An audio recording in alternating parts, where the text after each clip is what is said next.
Well, he's making it sound like... Okay, That's but really don't feel sorry for the man. It's every single solitary 5 seconds. The man, he clears his throat more than Richard Nixon ever cleared his throat. And it's not, and when he does it on the show, it's not a character choice. Not a choice. But you've managed to make it an art form. You make it like, Yeah. it's very, very funny. Just do it for us. Just do it. Clear Just clear, go on. Thank you. Just wanted to share it. Thank you, thank you. Thank you.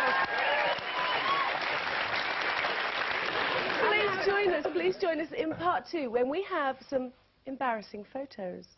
Hello.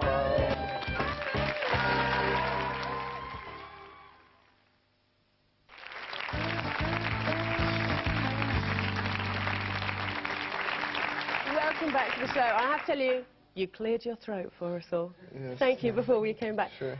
Matthew, was it inevitable that you were going to go into show business? I mean, your father was an actor and your mother was a newsreader. Was that from a young age, I want to be in showbiz? Well, from a really young age, I wanted to be a tennis player. That's what I did constantly as a kid, was I just played tennis. And I was like a nationally ranked tennis player in Canada where I grew up, and so that's what I wanted to do. What rank were you? What number?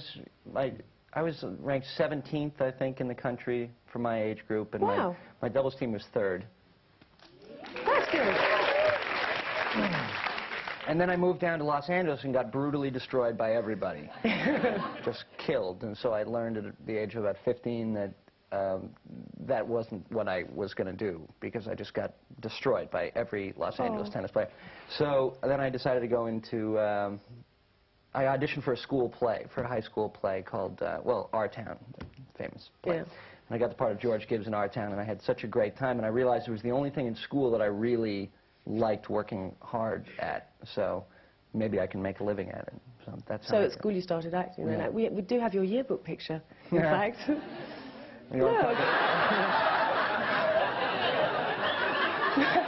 Matthew, you know we mentioned hair before. The hair looks so good now. It looks so good thanks. now. Can you show that again just for a second? That's, you place a bowl right on top of the head, and you just cut around. And that's what my hairstyle was forever, because I used to hate getting haircuts, and that's why I spent a lot of high school alone. That's why you went onto the stage. Can you imagine that haircut coming up to you want to go out with me? Just hordes of people, start the car! No. That was, ooh, that's a funny looking hairstyle. Well, I have to say, we did manage to get hold of another picture as well. You say you performed at school. We managed to get hold of a picture of you in a show. There you are. And if you're not sure which one is Matthew, we have a close-up of Matthew. There. What show was that one? That's The Miracle Worker, is what that is. That's the story of how Jennifer Aniston drives. But I played Helen Keller's brother in that. That was in 9th grade or something. You can tell you're beginning to look like you now. I guess in that so, picture. yeah. Now, David, you also debuted at school, didn't you, in acting? Yeah, I started in high school, and I got bit by the bug, I guess, in high school. I was also really into baseball, and I was playing that, and then I guess I ultimately had to choose between going to practice, going to practice, or going to rehearsal for the plays. Are you going to say something? He's about to slam me, I know. No. And I guess I eventually chose to rehearse because there were more girls there, I guess, and no, I don't know why. I guess I enjoyed it more ultimately. We actually, I have to say as well, we have your yearbook picture of you from school. Hey. So that was you with the girl. That picture was taken, obviously, during a nuclear holocaust. And you know that we had a photograph of Matthew in performance. Well, I'm afraid we don't actually have a photograph of you performing, but we have a film of you performing at school. Can we see the film? Hope not.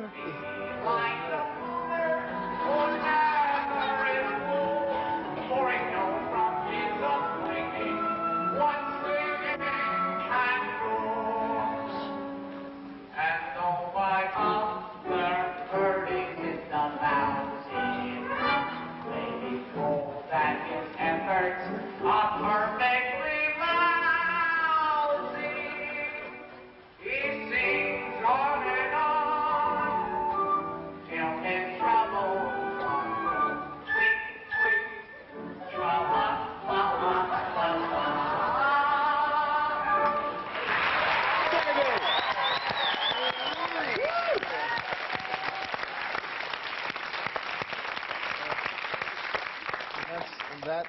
is why I don't do musical comedy. Matt, Yeah. did you start acting at school? Did you act at school? No.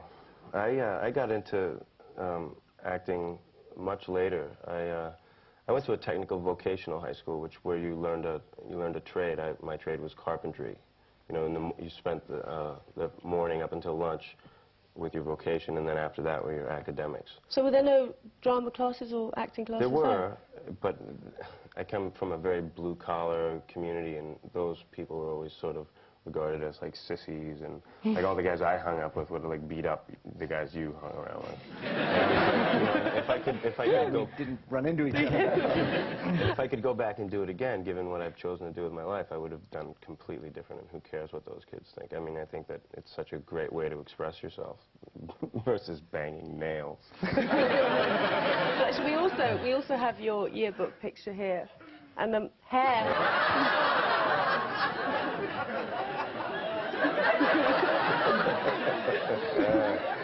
Okay, that's an interesting story behind that one. I went... It's so funny. So funny if your yearbook picture was you just beating the crap out of an actor.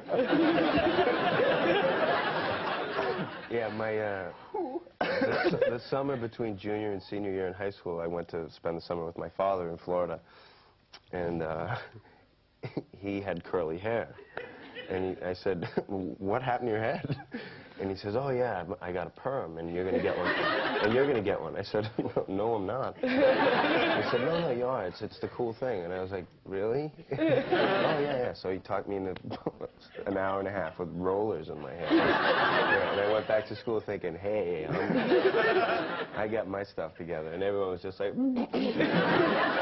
I love the picture of you in rollers. Somehow. Yeah, no photos of that, sorry. Oh, what a shame. But we do have another photo of you. We managed to get hold of a baby picture of you.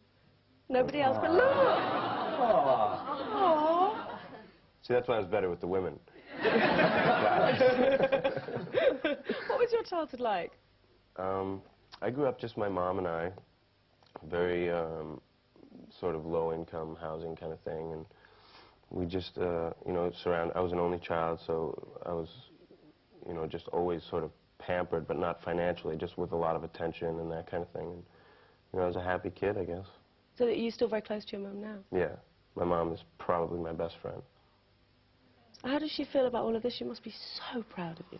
Yeah, it's a little overwhelming for her. She had, you know, my mother had to, like, move and change her phone number because the press was, you know, haunting her and stuff like that. So that was a little weird for her. But she's, you know, real proud, and of course, I mean, as their parents are. Mm.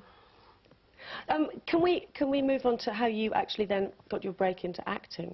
I had just gotten fed up with doing construction and, you know, working outside in the cold, framing houses, and someone had said I should go to New York to get into modeling. So I said, okay, anything to not have to bang nails in the snow. So I went to New York to visit a friend, and on my way to her apartment, I ran into this girl walking down the street, and she was really cute and everything. We started talking. She told me she was on her way to an audition and would I like to go. So I said, okay, and thinking, who cares about this? I wasn't thinking that, oh, I can maybe get into acting. I wanted something else. Oh, something else, yes. So I followed her there, and that was pretty uneventful. And then she said she had to go to her manager's office. Would I like to tag along to that? And I said, great, yeah, well, can't wait till it's all over with, and we can go have dinner or something. And when I went to meet her manager said, oh, you could make a living doing commercials. I said, oh yeah? What do you mean by that? And she said, oh, you can make a lot of money doing television commercials. I said, great, where do I sign? You know, how do I sign up for that?